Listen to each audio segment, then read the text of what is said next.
Seja bem-vindo ao Seminário de Teologia e Vida Cristã, Palavra da Vida. Você está em mais um curso de teologia cuja proposta é fazer alargar o seu conhecimento na área teológica. Um curso descomplicado, contextualizado, provocativo, reflexivo e que faça sentido para a nossa vida cotidiana. Porque entendemos que não só a construção conceitual da teologia, respeitando as correntes da teologia construída nesses quase 2000 anos, mas isso só não é suficiente. Nós pretendemos que a partir do entendimento bíblico, dos conceitos esclarecidos, nós possamos reproduzir isso em uma espiritualidade no nosso cotidiano e nas relações. Seja bem-vindo a mais... Vamos nós. A gente vai estudar hoje 1 Tessalonicenses. Se der tempo aqui, vamos ver como vai ser o andamento aqui do comentário, né? Nosso estudo aqui breve. Se der, a gente entra na 2 Tessalonicenses. Se não, a gente deixa para a próxima aula mesmo.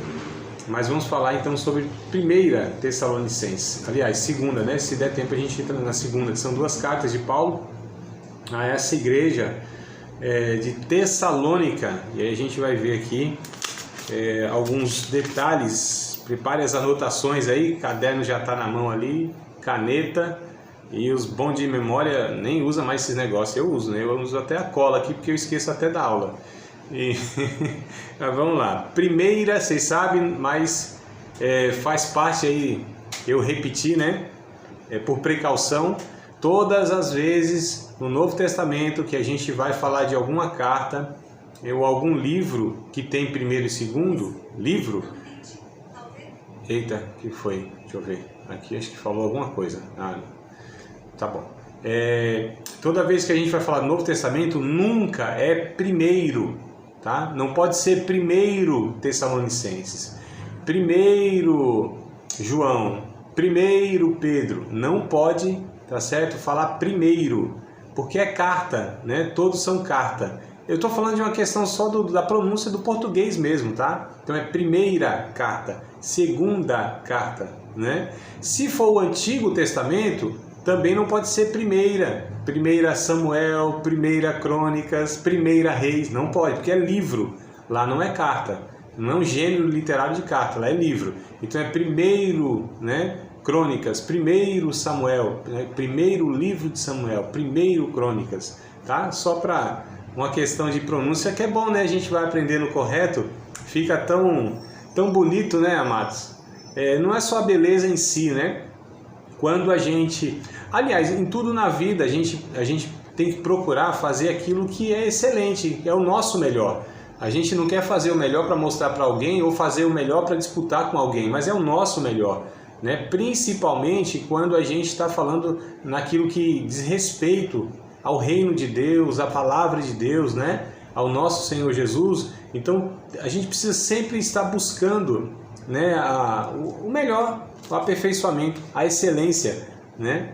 Mas bora lá. Então, 1 Tessalonicenses, o autor é o Paulo, o apóstolo Paulo, né? Ainda estamos falando das cartas de Paulo e a gente ainda vai falar de um bocado. Ele escreveu 13 cartas, né? Paulo é o autor. O tema dessa carta é a volta de Cristo, tá? Olha só que tema importante. A volta de Cristo é o tema da carta.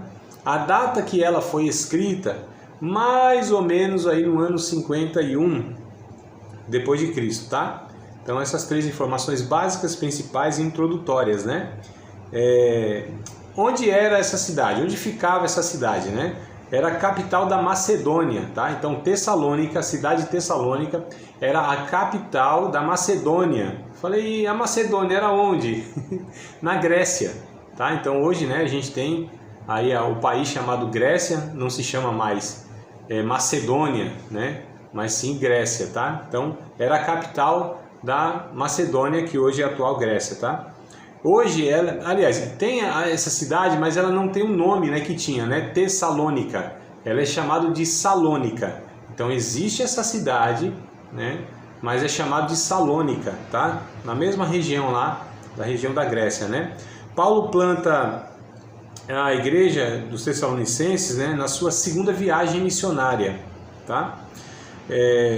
Que foi, né, seu frutífero ministério ali, na verdade foi curto, né? Foi encerrado por uma perseguição que teve lá, a intensa perseguição, né? Não foi uma perseguição como ele sofria em muitos outros lugares, ali foi muito hostil, ali mesmo os judeus, e foram os judeus que perseguiram, né? Os judeus ali que foram muito hostis. Essa informação a gente encontra em Atos dos Apóstolos, na verdade. Então, vamos para Atos dos Apóstolos para a gente ver onde começou aí toda essa empreitada de Paulo nessa cidade, né? O plantio da igreja. Atos dos Apóstolos, capítulo 17. São poucos versículos, então vamos ler para a gente ter essas informações aí bíblicas a respeito dessa carta. Vocês sabem, né? A maioria das cartas de Paulo, se não todas elas têm lá suas referências no livro de Atos, que é onde conta toda a trajetória, né, de Paulo aí e as igrejas que ele passou. Então, o capítulo de número 17 de Atos, verso 1 ao verso 9, diz assim, ó: E passando por Anfípolis e Apolônia, chegaram a Tessalônica, onde havia uma sinagoga de judeus. E isso era muito comum, né? A gente já viu. Várias cidades tinham sinagogas de judeus. Sinagogas eram pequenas escolas, né? Não chegava a ser um templo, né? Não havia sacrifício, aqueles rituais que havia lá no templo de Jerusalém. Era lá que se fazia. A sinagoga vai surgir ali depois do cativeiro babilônico, né? Lá no século VI a.C., quando os judeus vão para a Babilônia, ficam sem templo, e ali, né, me parece que foi Esdras, né, que começa aí a criar a sinagoga, né? E depois isso se estendeu para próprio Israel, quando eles voltaram, né? Várias cidadezinhas longe de Jerusalém, que é onde tinha o templo, eles tinham essas sinagogas, onde eles se reuniam todos os sábados. Então isso virou um costume em todo o mundo. Os judeus se espalharam, muitos, né, moravam e viviam fora de Jerusalém, mas não deixavam de ter lá o seu dia, a guarda do sábado, onde eles reservavam para ler, né, a lei, os profetas e tal. Então Paulo, ele aproveitava, onde ele chegava, ele aproveitava esse espaço, né, comum, porque ele era um judeu, ele tinha acesso. A gente vê em algumas igrejas que quando ele chega na sinagoga, ele tem oportunidade de falar alguma coisa, né? Então, só judeus tinham oportunidade de falar alguma coisa, né? Os gentios não tinham essa oportunidade de estar ali discursando, né, numa sinagoga. Então, eram pequenos templos, tá? Lugares bem pequenininhos, onde se reuniam ali naquela comunidade local para estudar e orar, tá bom? Então, vamos lá. Versículo de número 1.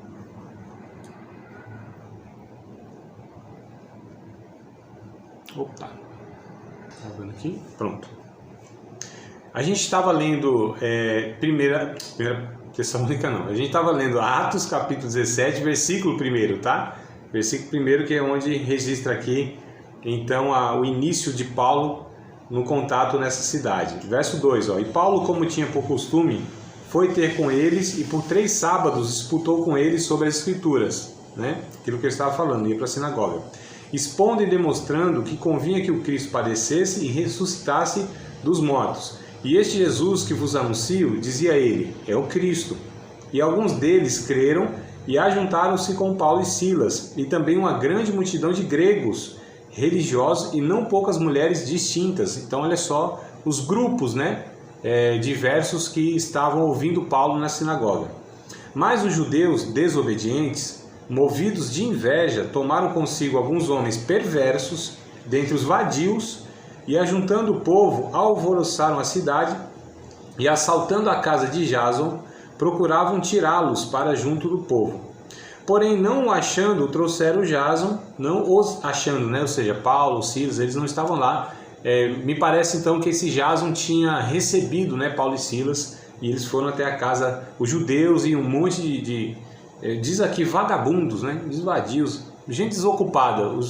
Olha só como que os religiosos, eles não têm critério nenhum, né? Se é para fazer alguma coisa que os interessa, eles fazem de tudo, né? Mesmo aquilo que não é aprovado por eles mesmos, mas fazem. Enfim. E aí o verso de número 6 diz assim: porém não os achando, trouxeram Jason e alguns irmãos à presença dos magistrados da cidade, clamando: esses que têm alvoroçado o mundo chegaram também aqui, os quais Jason recolheu, todos estes procedem contra os decretos de César, dizendo que há outro rei Jesus. Olha como eles distorciam, né, os fatos. E alvoroçaram a multidão e os principais da cidade que ouviram essas coisas. Tendo, porém, recebido satisfação de Jason, os demais o soltaram. Olha que coisa interessante. Então, quando Paulo prega, é um ministério muito breve. Perceberam que ele ficou ali 3 semanas aproximadamente, né? 3 sábados, 3 semanas, não chegou a um mês não, tá? Menos de um mês, Paulo foi a essa cidade de Tessalônica, pregou lá, falou a respeito de Jesus, que Jesus era o Senhor, que era o Messias, né? Falou a respeito da ressurreição de Cristo, e aí esses judeus começaram a perseguir Paulo. Então Paulo teve que fugir e foi para outro canto. Então, forçado a sair de Tessalônica, né? Paulo foi a Bereia, no verso 10 em diante que vai falar isso, né? Foi a Bereia do 10 ao 13, na verdade, tá? Só para vocês anotarem as informações aqui que eu vou dando e as referências. Então, do verso número 10 do Atos, Atos ainda, a gente está em Atos, capítulo 17, né? Agora do verso 10 ao 13, aí vai falar que Paulo, ele foi para Bereia, onde outro ministério breve, né? Porém bem sucedido, foi interrompido pela perseguição movida pelos judeus, que o seguiram desde Tessalônica. Então eu não vou ler para ganhar tempo, mas do 10 ao 13 vai dizer que Paulo ele foi para Bereia, esses judeus de Tessalônica foram também atrás de Paulo, foram para outra cidade. Olha como eles se prestavam, né, ao esforço de perseguir Paulo de cidade em cidade. Então Paulo ia para outro lugar e eles iam atrás. Era literalmente a perseguição, né?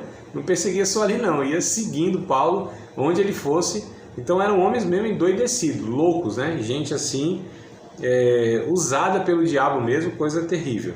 Então, a seguir, né, viajou para Atenas. Aí a gente já vai do verso 15 até o 34, só para dar referência para vocês lerem depois se quiserem, tá?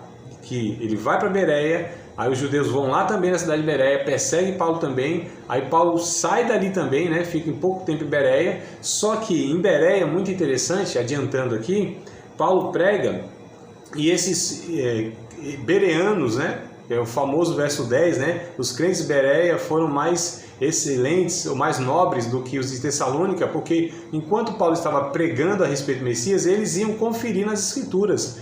Então, assim, Paulo falava e eles iam lá no Antigo Testamento para ver se o que Paulo falava tinha coerência. Porque Paulo usava muito o Antigo Testamento para mostrar que Jesus era o cumprimento daquelas profecias, daquelas promessas, né? Então, a gente vê em várias outras cartas de Paulo, Romanos, por exemplo, e tantas outras. Ele cita muito, né, o Gálatas, enfim, quase todas as cartas, se não todas as cartas, ele cita muito textos do Antigo Testamento, né? Porque ele traz mesmo essas referências para provar, Jesus é de fato aquele que foi prometido ao longo dos séculos, né? O Messias e tudo mais. Enfim, então ele vai para Atenas, né? Onde Timóteo encontra com ele, né? Depois Paulo, calma aí que eu comi uma letra aqui. Depois Paulo a Tessalônica, ou volta a Tessalônica para verificar a condição da nova igreja. Então a gente já vai para a carta mesmo, que a gente está estudando, tá? Que é 1 Tessalonicenses, capítulo de número 3, vamos ler o 3, vamos lá para a carta, capítulo 3, verso 1 e 5, aí já dá essa referência aqui, tá? Pelo que, não podendo esperar mais, de boa mente quisemos deixar-nos ficar sós em Atenas. Tá vendo como completa lá, né? A informação de Atos. Verso 2. E enviamos Timóteo, nosso irmão e ministro de Deus e nosso cooperador no Evangelho de Cristo, para vos confortar e vos exortar acerca da vossa fé, para que ninguém se comova por essas tribulações, porque vós mesmos sabeis que para isso fomos ordenados. Pois estando ainda convosco, vos predizíamos que havíamos de ser afligidos como sucedeu, e vós o sabeis. Portanto, não podendo eu também esperar mais, mandei-o saber da vossa fé, temendo que o tentador vos tentasse e o nosso trabalho viesse a ser inútil. Então Paulo estava preocupado que aquela perseguição, porque ele não teve tempo de doutrinar a igreja, de ensinar mesmo, né? Foi muito rapidinho lá, como a gente falou, menos de um mês, Paulo foi lá, pregou, pessoas aceitaram Cristo, ali foi plantada uma igreja, se formou uma igreja, né? E aí não deu tempo de Paulo ensinar, enfim, uma série de coisas. E ele não volta, porque a perseguição lá foi muito grande, né? Ele segue o seu caminho, sua empreitada missionária por outras cidades. Só que ele envia Timóteo para lá, né? Envia Timóteo para saber qual era a condição dos irmãos, porque ele temia aqueles irmãos novos na fé, sofrendo aquela perseguição toda. Falei, pronto, esse povo vai desanimar da fé, né? Mas pelo contrário, a gente vai ver aqui. Ao mesmo tempo, Paulo seguiu para Corinto. Então, a referência para vocês anotarem e lerem depois é Atos capítulo 18, tá? Verso 1 ao 17 tem essa informação, tá? Atos 18, 1 ao 17, aí mostra que Paulo ele segue para Corinto, né? Então ele vai para outra cidade, de onde também a gente já estudou a primeira carta e a segunda aos Coríntios, né? Então, só para a gente entender, ó, tá vendo como de fato Atos vai dando para a gente esse mapa aí todo? Timóteo, ao completar sua tarefa, viajou para Corinto, levando a Paulo as informações sobre a igreja de Tessalônica. Verso 6, 1 Tessalonicenses, tá? Capítulo 3, né? A gente leu até o 5, ó, do 6 ao 8. Vindo, porém, agora, Timóteo, de vós para nós, e trazendo-nos boas novas. Boas novas aqui é evangelho, tá, irmão? Então, o original lá está trazendo evangelho, né? Trazendo boas novas. Da vossa fé e caridade, de como sempre tendes boa lembrança de nós, desejando muito ver-nos, como nós também a vós. Por esta razão, irmãos, ficamos consolados acerca de vós em toda a nossa aflição e necessidade pela vossa fé, porque agora vivemos se estáis firmes no Senhor. Então Timóteo traz a resposta para Paulo, né? Paulo está lá em Corinto e Timóteo fala, não, eles estão firmes na fé, estão resistindo à perseguição, inclusive eles estão praticando, vivendo o amor. Então Paulo diz que ficou consolado, né? Que ficou muito animado com essa resposta aí de Timóteo, né? Então o que levou Paulo a escrever essa carta, talvez, né? 3 a 6 meses depois da igreja ser plantada. Então, ó, foi tudo muito rápido, né? 6 meses depois de Paulo plantar essa igreja lá, ele envia essa primeira carta aqui, tá? Então, qual é o propósito dessa carta? Eu anotei aqui pelo menos 3 propósitos, ó. Para expressar sua alegria, né, Paulo? Para expressar sua alegria pela fé e perseverança dos Tessalonicenses em meio à perseguição. Então, o primeiro propósito é esse, para expressar a alegria dele, do apóstolo, né? Pela fé e pela perseverança desses irmãos lá em Tessalônica, né? Em meio a toda essa perseguição. Olha que coisa interessante. Então, essa carta tem o intuito de animar esses irmãos, né? De dar uma injeção de ânimo. Segundo propósito, para instruí-los na santidade e na vida piedosa. Então, ó, o que Paulo não conseguiu fazer lá pessoalmente, ele faz agora pela carta, né? Por essa carta aqui, instruindo eles a respeito desse ponto importante da vida cristã, que é a vida de santidade e uma vida de piedade, dedicação, né? A gente às vezes ouve essa palavra piedade, né? Às vezes fica um negócio meio piegas, um negócio assim, às vezes meio religioso, né? Piedade, tem a lembrança de uma freirinha, né? De alguém assim muito devoto. Mas a piedade é dedicação a Deus. A palavra, né, é eusebeia, teosebeia, que é traduzido por piedade, é dedicação a Deus, tá? Então, esse é a ideia aí. Terceiro propósito, então, de escrever essa carta, para elucidar, para esclarecer, né, certas doutrinas, olha só, especialmente no tocante à situação dos crentes que morreram antes da volta de Cristo. E a gente vai ver daqui um pouquinho, né, como isso foi importante. Sabe por quê? Alguns irmãos, Paulo falou da vinda de Cristo, que Cristo viria, que ele ressuscitou, foi ao céu, mas viria buscá-los, né? Só que estava acontecendo o seguinte, algumas pessoas estavam morrendo, uns irmãos morrendo, e eles ficaram meio entristecidos, desanimados. Como assim?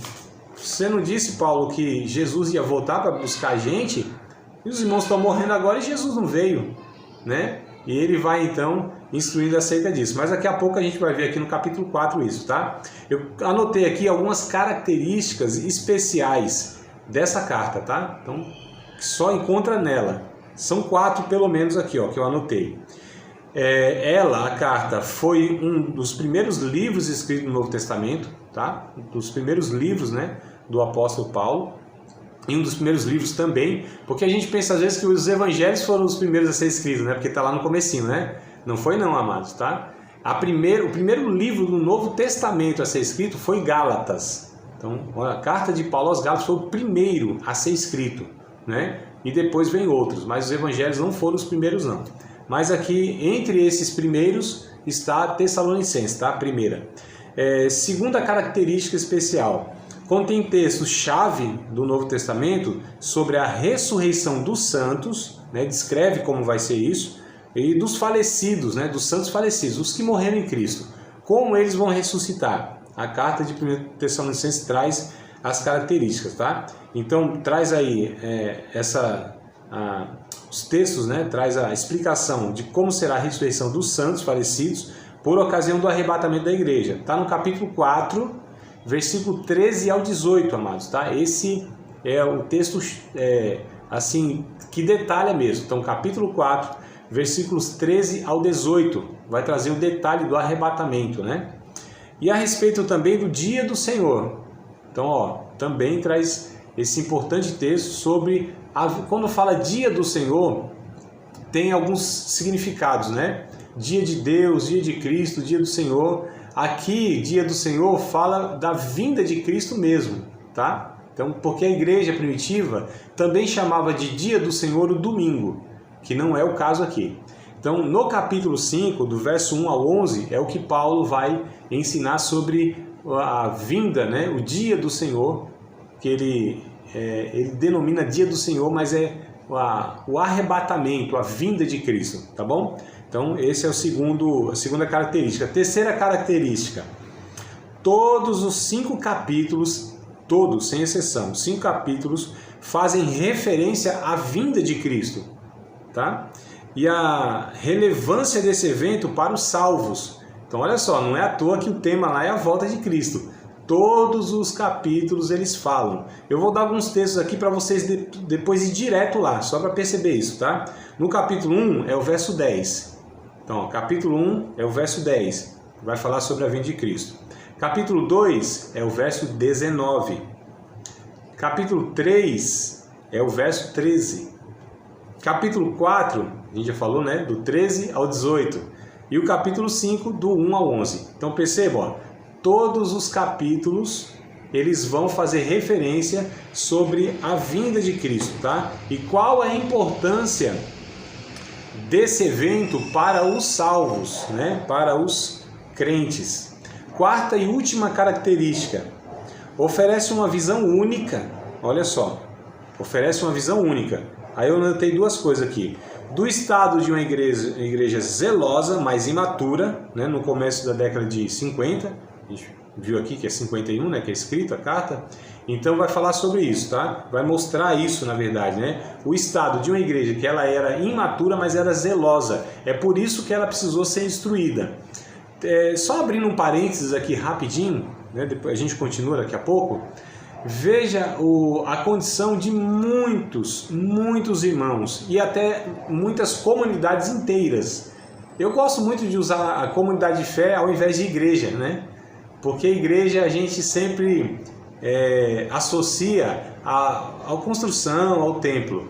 Eu falo comunidade de fé porque eu estou me referindo ao grupo dos irmãos, né? Aquele povo que convive ali, que tem vínculo, tá certo? Afetivo, que são irmãos em Cristo mesmo. Porque num templo, tantas pessoas frequentam, vão, né? E não tem relação. Então é por isso que eu gosto sempre de usar comunidade de fé, tá? Não estou falando que a igreja está errado, a gente se referir à igreja, mas que muitas vezes perde, né, o sentido, o nome de igreja, daquilo que a Bíblia trata, tá? Porque o que está na nossa cabeça nem sempre é o que deveria estar nesse sentido. Mas a questão tem muitos irmãos e até mesmo igrejas inteiras que elas são zelosas, amam Jesus, porém são imaturas acerca de um bocado de assunto, amados. Bocado, né? Infelizmente, é uma realidade de muitas igrejas, mas muitas mesmo, né? Ou seja, a imaturidade cristã. A igreja pode ter 30, 40, 50 anos lá, né? O local, a denominação e tudo mais, e os crentes lá dentro. Mas assim, muitas vezes, eles são muito imaturos, amam a Jesus. Não há dúvida, muitos amam a Cristo, mas não são maduros. E é o caso dessa igreja em Tessalônica. Mas olha só, Paulo então se preocupa em instruí-los. Então qual é o nosso papel? Primeiro, crescer em Cristo, né? A gente entender que nós precisamos sempre ser desenvolvidos na nossa fé. Esse termo também, às vezes, algumas pessoas se assustam, né? Porque tem uma religião aí que eles usam, você precisa se desenvolver, tal. Não sei se vocês sabem, né? Mas o Espiritismo, ele usa muito essa ideia, né? Você é um médium e você precisa se desenvolver, né? Então, aí precisa, enfim, ter lá os ritos deles e aquela coisa toda. Mas a Bíblia fala, né? Para se desenvolver na fé, né? Para a gente ir crescendo na fé e tal. Então esse é o pensamento, tá? Nós precisamos. E a igreja, como uma comunidade de fé, precisa ser ensinada, instruída. É o que Paulo faz aqui. Porque amar a Deus não é suficiente, não basta. Eu estou falando de um sentimento, de um desejo, de um pensamento, sabe? De uma disposição. Isso não é o tudo, amados. Porque tem muita gente sinceramente enganada, sinceramente falando e fazendo um bocado de besteira, que não é proposta do Evangelho. Então tem gente sincera? Tem, e muitas. Só que a sinceridade não é tudo, né? A honestidade não é tudo. As pessoas são honestas, mas fazem um monte de coisa que dá até mau testemunho muitas vezes, né? Falam um monte de besteira que Deus nunca propôs. Então, assim, a gente precisa entender dessa importância de estar sendo amadurecido. O segundo ponto aqui, dessa visão única aqui, que a carta oferece, né? Das características do ministério de Paulo como pioneiro do Evangelho. Então, mostra aqui, ele é o pioneiro do Evangelho. Ninguém antes tinha chegado lá nessa cidade e falado de Cristo. Havia muitas pessoas lá, e muitos judeus, inclusive, gregos, que a gente viu, né, no texto, e Paulo é o primeiro que chega lá. Então ele é o pioneiro, ele de fato é aquele que é o desbravador. Ele chega ali, ninguém ouviu falar de Jesus. Imagina, toda uma cidade, nunca ouviram falar do Evangelho. Paulo é o primeiro que chega e fala de Cristo ali, anuncia Cristo. Aqui nos mostra também a importância, estava discutindo ontem isso com um grupo da nossa igreja aqui, né, um grupo de missões urbanas, e eu fui até bem enfático e até um pouco duro com os irmãos lá, no sentido que se nós, como igreja evangélica, não tivermos como identidade principal o engajamento de missões transculturais, esse foi o ponto que eu coloquei, né? A gente já falou de missões urbanas e tudo mais, a gente precisa afetar o nosso entorno, isso também, claro, né? Não adianta a gente querer ganhar gente lá do outro lado do mundo e não fazer nada no nosso bairro, na nossa cidade, né? Não é essa a proposta. É igual aquele que quer ganhar o mundo todo, mas perde a sua família, perde os parentes e tudo mais, não tem, né, um engajamento, não é isso. Mas eu estava enfatizando a questão de missões transculturais, como isso é importante. Porque a gente, às vezes, amado, eu estou falando a gente assim, numa grande parte no Brasil, né? As igrejas brasileiras, pensa que não tem assim, tipo uma cidade toda ou um país todo que nunca ouviu falar de Jesus. Tem crente que não acredita nisso. Fala, não, André, não, aí você está exagerando. Com internet, com tanta coisa hoje, tem ainda gente que nunca ouviu falar de... Gente, não tem uma cidade todinha ou um país que não tem uma presença de um missionário. Tem, amados. E não são poucos, não. Eu não vou lembrar agora de memória, né? Não vou os dados exatamente, mas tem alguns países no mundo que não se sabe de presença de um missionário. Isso quer dizer que lá ninguém ouviu falar do Evangelho. Não parece ser estranho? Porque a gente pega a nossa referência aqui. É cheio de igreja. É a igreja literalmente, uma de frente para outra, uma do lado. É parede com parede, irmãos. Tem duas... Eu tenho um lugar aí, na Zona Leste, aí em São Paulo, né? Os aqui de baixo, os de baixo aqui. Não sei se para vocês as câmeras estão do mesmo jeito, mas a Elenúcio, o Valdir e a Samara tá embaixo e a Vanessa em cima. Que a Vanessa é ABC Paulista. E o povo de baixo aqui é do Zona Leste, então conhece lá. Tiradentes, tem um local lá, são 3 denominações diferentes. Parede com parede, amados. Não são igrejas pequenas, não. E são denominações conhecidas. Eu não vou falar aqui, né? Porque nem é o propósito, até falaria em outra ocasião. Mas 3 igrejas grandes assim, uma do lado da outra. Eu falo, meu Deus, que sentido, que propósito é esse, né? Coisa estranha. Então a gente tem essa igreja aos montes, né? A cada esquina, literalmente, a gente vê aí diversas igrejas. Então às vezes a gente não consegue perceber, não consegue entender e conceber, melhor dizendo, essa ideia de que tem algum lugar que não tem uma igreja, pelo menos, não é possível? Tem, amados?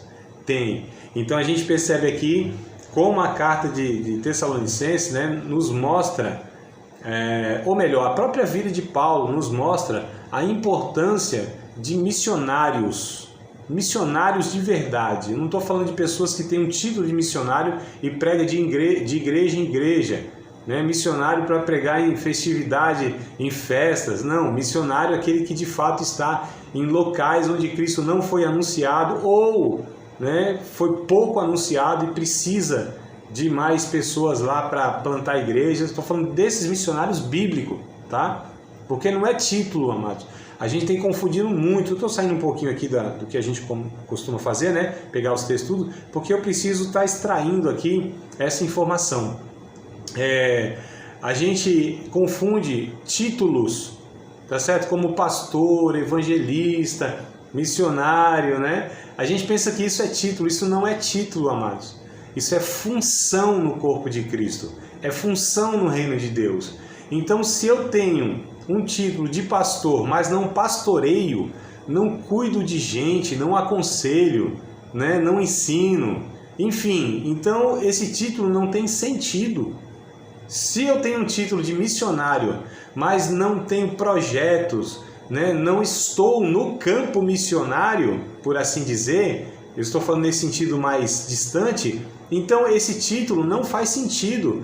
Eu sou um evangelista, mas eu não tenho projeto, eu não levo a igreja local para sair das suas quatro paredes, né, e levar o evangelho para fora da igreja local, então esse título de evangelista não faz sentido, tá certo? É a mesma coisa assim, o cara é um médico, mas ele não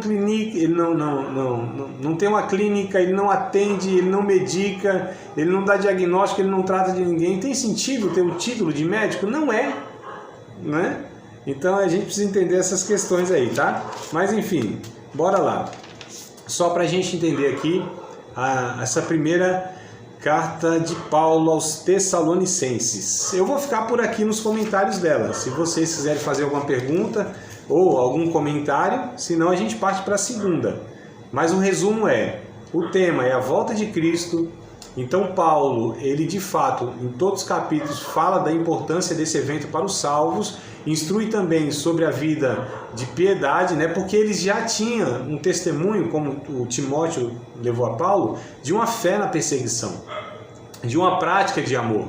Então o que Paulo faz é só direcioná-los, orientá-los melhor, né? Nem os incentiva a ter mais fé e nem amor, porque isso eles já tinham, eles já exerciam, né? Paulo vai falar isso, que eu não li os versículos aqui, mas quando a gente lê o verso 3 do capítulo 1, por exemplo, Paulo diz assim, lembrando-nos sem cessar da obra da vossa fé, do trabalho da caridade e da paciência da esperança em nosso Senhor Jesus Cristo diante do nosso Deus. Então, eles tinham fé, amor e esperança de uma maneira a dar testemunho a muitas outras cidades. Então não tinha necessidade de Paulo instruí-los, e sim só lembrá-los e dar graças a Deus porque eles manifestavam essas virtudes cristãs. Aliás, as três principais virtudes cristãs: amor, fé e esperança, amados. Isso é o tripé, né? Três pezinhos assim, ó. Evangelho se apoia nesse tripé aqui, ó. Fé, amor e esperança. Quando a gente lê aqui o verso 7 do capítulo 1, tá? Capítulo 1, verso 7. De maneira que fostes exemplo para todos os fiéis na Macedônia, olha só, e Acaia, porque por vós soou a palavra, né, do Senhor, não somente na Macedônia, em todos os lugares a vossa fé para com Deus se espalhou de tal maneira... Os dados móveis estão desativados, é necessário ativar o Wi-Fi... Rapaz, o trem aqui disparou, hein? Mas vamos lá. Ei, que luta que tá aqui desse trem agora, gente. Então, voltando aqui no capítulo 1, né? Que a gente interrompeu aqui a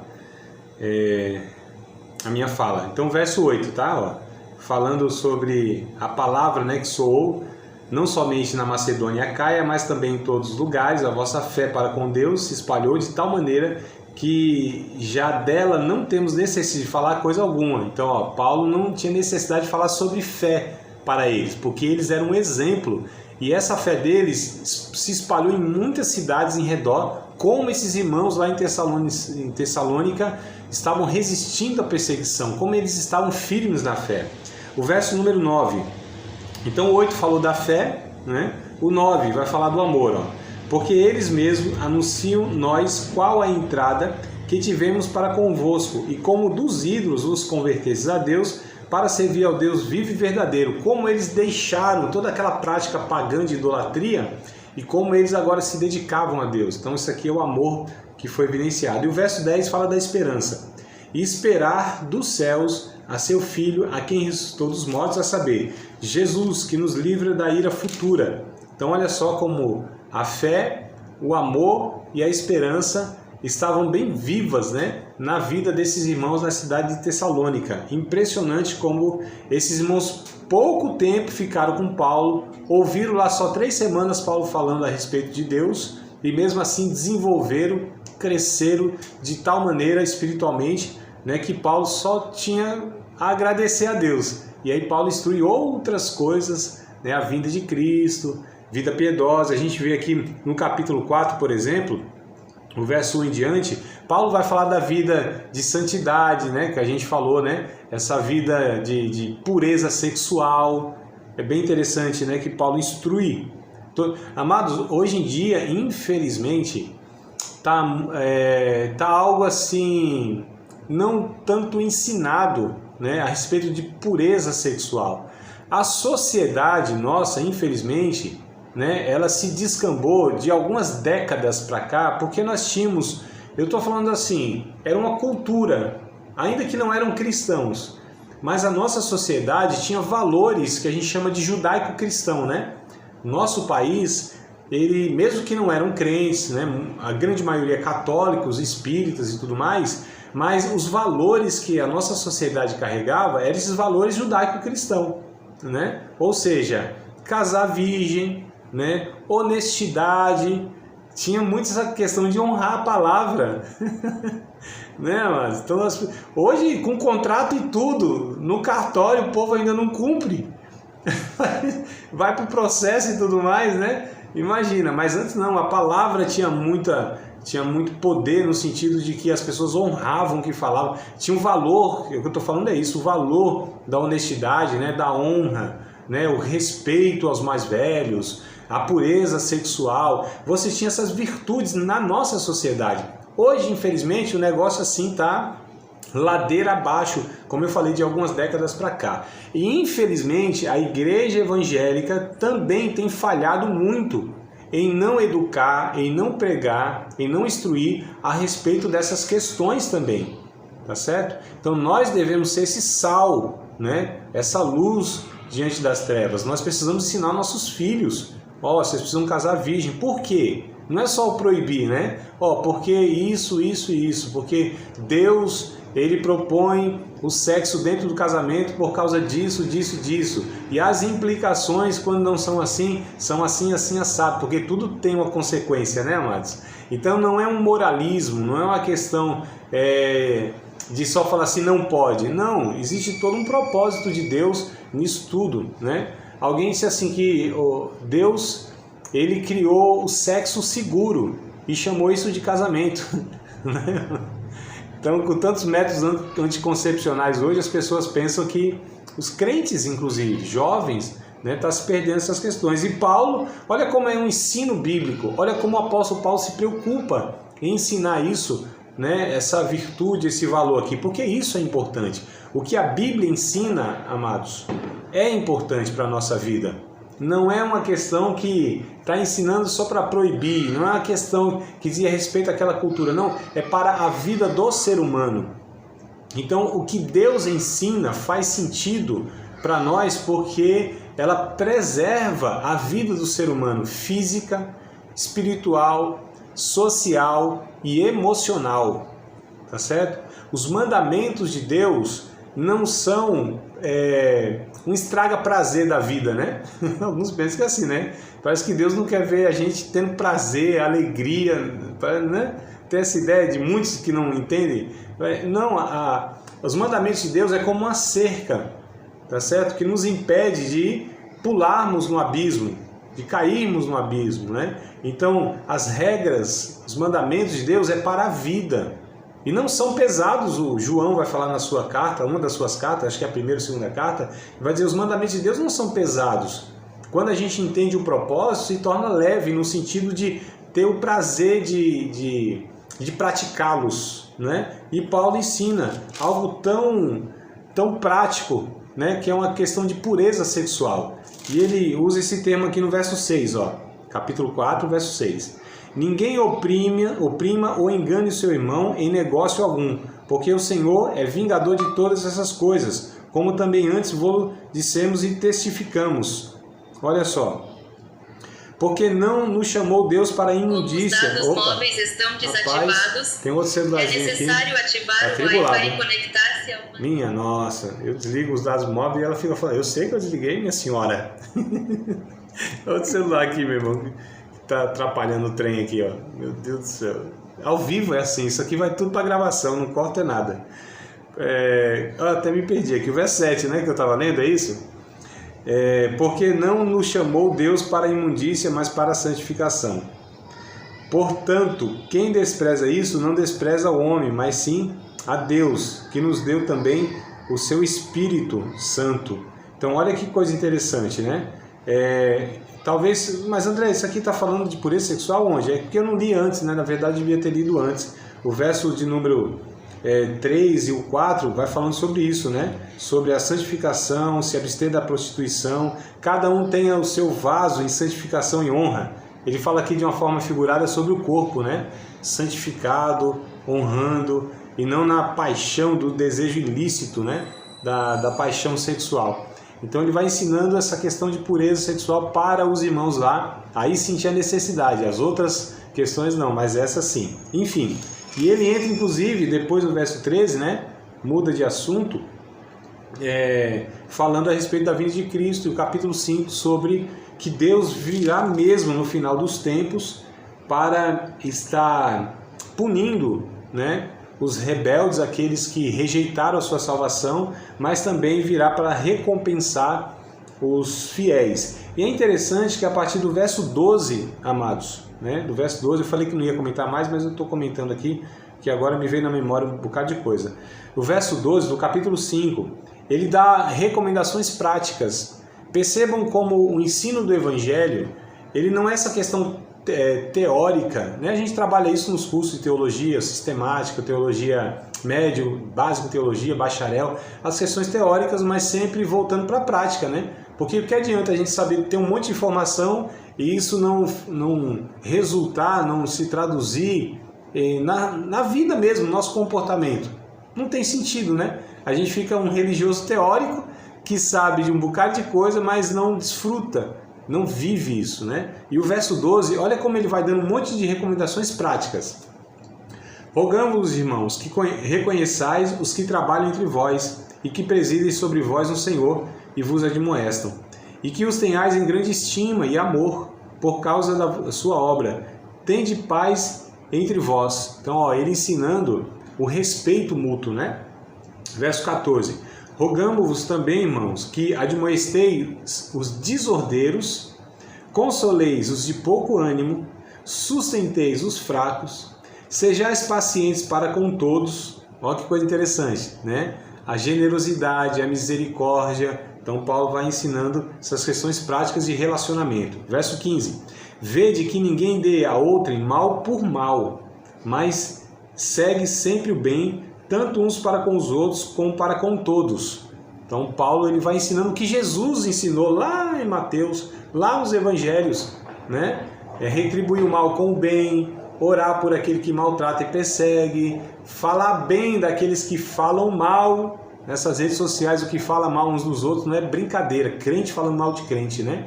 E o crente que falou mal do outro crente, o outro que foi falado mal, ele deveria devolver com uma bênção, né? bem dizer, devia abençoar o outro, né? E tal. Verso 16. Olha como é muito prático e rapidinho. Regozijai-vos sempre. Se alegre em Deus, se alegre sempre. Viva uma vida de alegria no Senhor, apesar da perseguição. Mas olha só como Paulo diz, se alegre, viva uma vida de felicidade, bem-aventurança, né? Mesmo em meio a dificuldades, mas o Evangelho nos proporciona isso. Amados, ainda que a gente sofra nessa vida, a gente sofre, inclusive sofre o ser humano por ser ser humano e estar nesse ambiente já sofre, né? Não precisa nem ser crente. Mas o crente, ele sofre mais ainda, porque nós estamos lutando contra inimigos que os outros não lutam. As paixões da nossa velha natureza, esse sistema mundano, corrupto e governado por Satanás, que a gente luta também, pelo próprio diabo, de vez em quando, né? O cão aí, Deus permite que ele nos afronte e a gente luta também. A gente luta com inimigos do Evangelho, então a gente tem inimigos que os outros não têm. Só que, apesar disso, nós encontramos uma fonte em Deus, amados.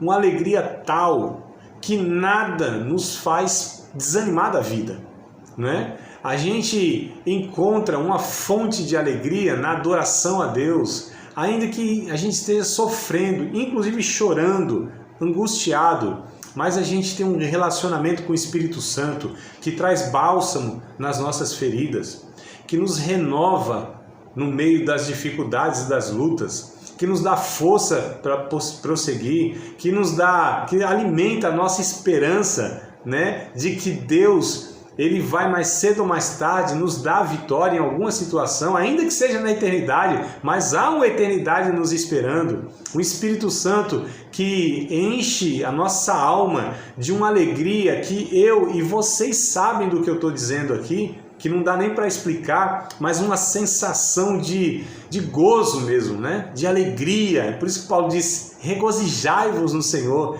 Essa comunhão com o Criador, com Deus. Eita coisa boa! Louvado seja o nome de Jesus. Glória a Deus. Se os pentecostais estivessem assistindo, eles iam falar alguma coisa assim também.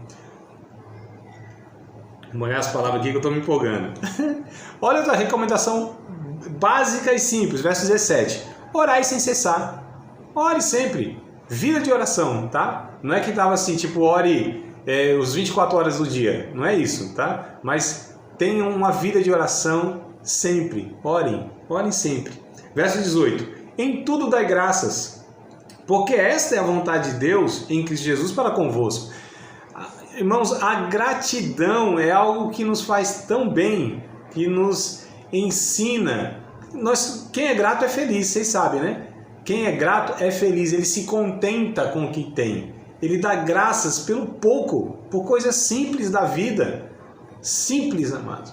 A gente muitas vezes não se dá conta de como nós somos abençoados, porque nós temos tudo aquilo que precisamos. Mas quando a gente deixa de ter, aí a gente percebe quanto nós éramos abençoados e a gente não se dava conta daquilo. Por exemplo, saúde. Meu Deus do céu, quando a gente perde a saúde é uma agonia, não é, amados? Pode ser a coisa mais simples que for, uma enxaqueca, uma dor de dente, sei lá, qualquer coisa assim. Perdeu a saúde, alguma coisa, a gente já fica todo angustiado, mas nós tínhamos e a gente não dava graças a Deus, dá graças pelo alimento, graças a Deus, né? Nós temos. Mas a gente não se dá conta, só passa um aperto aqui, outro lá, de repente na vida, fala, nossa, olha só, eu era tão abençoado e nunca dava graças. Então é isso que Paulo está dizendo, em tudo dá graças, seja grato, grato. Quem é grato é feliz. Verso 19, não apagueis o Espírito Santo. Ele usa a palavra aqui extinguir, né? Não extingais o Espírito Santo. Vem da palavra extintor mesmo, apagar. Então eles não façam isso, não apaguem. E como não apagar? Orando, dando graça, né? Sendo generosos, perdoando, abençoando. Então ele diz, não apaguem o Espírito Santo. É só fazer isso que ele recomendou antes. Não desprezeis as profecias. Olha que coisa interessante também. Então a gente precisa entender que Deus, ele também fala conosco através das profecias. Tem duplo sentido aqui. Profecias, que é essa mensagem onde Deus usa alguém esporadicamente para nos consolar, nos edificar e nos exortar, e a profecia da própria palavra de Deus. Então Paulo diz, não despreze essas coisas, estejam atentos. Ele vai depois, né, ensinar em outra carta aqui, não é que a gente tem que ouvir tudo sem filtro, sem peneira. A gente precisa entender, opa, o que está falando aí? Tem sentido bíblico? E a gente vê, né? Mas enfim, verso número 21, examinai tudo, retende o bem. Paulo está ensinando a prudência, amados, prudência. Tem gente que tudo que ouve absorve para si, toma aquilo como verdade e reproduz, repassa e acredita. Não, calma aí. Examinai tudo. O que o André está falando, o que ele está ensinando. Então, examine isso. Tem coerência bíblica? Não tem? Então não retenha. Deixa de lado. Retenha só o bem. Então, examinai tudo e retende o bem. Ele está ensinando para a gente ter filtros na vida. Tá certo? Não é toda notícia que é verdadeira, não é toda pregação que tem sentido, não é todo ensino que edifica, não é toda pesquisa do IBGE que é verdadeira, tá certo, irmão? Então a gente precisa ter muito cuidado, né? Se fala um monte de coisa e tal, mas vamos ver que o parâmetro é Deus, a sua palavra e tudo mais. Verso 22, abstende-vos, né, de toda a aparência do mal. Eu acho muito interessante isso aqui, né? Até aquilo que aparenta ser algo mal, então se reserve daquilo, se abstenha daquilo, deixe aquilo, até aquilo que é a aparência do mal, né? Que você já percebe que pode haver algo que vai prejudicar a sua vida, sua comunhão com Deus, enfim, né? Então, fuja desse trem aí. Verso 23, olha como ele abençoa. E o mesmo Deus de paz vos santifique em tudo, em todo o vosso espírito e alma e corpo, sejam plenamente conservados e irrepreensíveis para a vinda de nosso Senhor Jesus Cristo. Veja como Paulo, ele acaba aqui, né? Acaba não, que ainda tem uns versos para frente, mas eu digo aqui, ele dá quase que uma conclusão dessa orientação, mostrando que é importante para Deus o nosso corpo, tudo que a gente faz no nosso corpo, tudo, amados, tudo. Não é só questão da relação sexual. Tudo que prejudica o nosso corpo fisicamente, isso deve ser dado atenção, porque é templo do Espírito Santo, né? Tem irmãos que eles são meio desequilibrados, dizendo assim, não, esse negócio de cuidar do corpo aí, isso é muita vaidade, isso é vaidade. Irmão, tudo é vaidade, o que não é vaidade? O problema é entregar a alma à vaidade, né? O problema de fato se entregar a essas coisas. Então, por exemplo, fazer um esporte, uma academia, se alimentar bem, se preocupar com alimentação saudável, isso é correto, no equilíbrio. Agora, se você fica paranoico, né, aí é o problema, é o desequilíbrio, né? Aí você tem o extremo do outro lado. Quer dizer, você não pode cuidar não, na alimentação, no exercício e tal. Mas aí, por outro lado, você também come muita gordura, lanche que não presta, esses refrigerantes que são veneno puro, né, irmão? Aí vai a circunferência da barriga fica enorme, tá mais propenso a ataque cardíaco, né? Aí cai na diabetes, um monte de coisa derivado tudo de uma má alimentação, sedentarismo. Então você tem um extremo para um lado, você tem um extremo para o outro. Paulo fala, cuide do corpo, seja equilibrado, certo? Porque é templo do Espírito Santo. Cuide da vossa alma, das vossas emoções. A gente precisa cuidar das nossas emoções, a saúde mental, amados. Estou conversando com a minha esposa hoje aqui. Vocês sabiam que a gente está passando um psicólogo aqui para dar uma orientação para a gente, porque o negócio não foi fácil. De 2 anos para cá o negócio está terrível, né? Então, assim, saúde emocional, amados. O Espírito Santo usa esses meios aí, tem homens e mulheres de Deus, gente de Deus, profissionais excelentes e ainda ora por nós. Além de dar uma orientação boa, ainda ora pela gente, né? Então o Espírito, cuidar do Espírito, é isso aqui que a gente faz, estudar a Bíblia, se reunir aqui para ouvir, para falar, para discutir, oração, jejum, vida de comunidade de fé, de louvor, de adoração, culto, relacionamento, tudo isso, cuidar do Espírito. Então olha como Paulo, ele instrui a uma vida de espiritualidade abençoada, equilibrada e tudo mais. Olha como é rica essa primeira carta, bem curtinha, 5 capítulozinhos, mas eu só trouxe alguns ensinos aqui. Se a gente ler de fato com mais cautela, a gente ainda vai extrair outras coisas mais, tá bom? Vocês têm alguma pergunta? Você acabou de participar de mais uma aula de um dos nossos cursos do Seminário de Teologia, Vida Cristã, Palavra da Vida.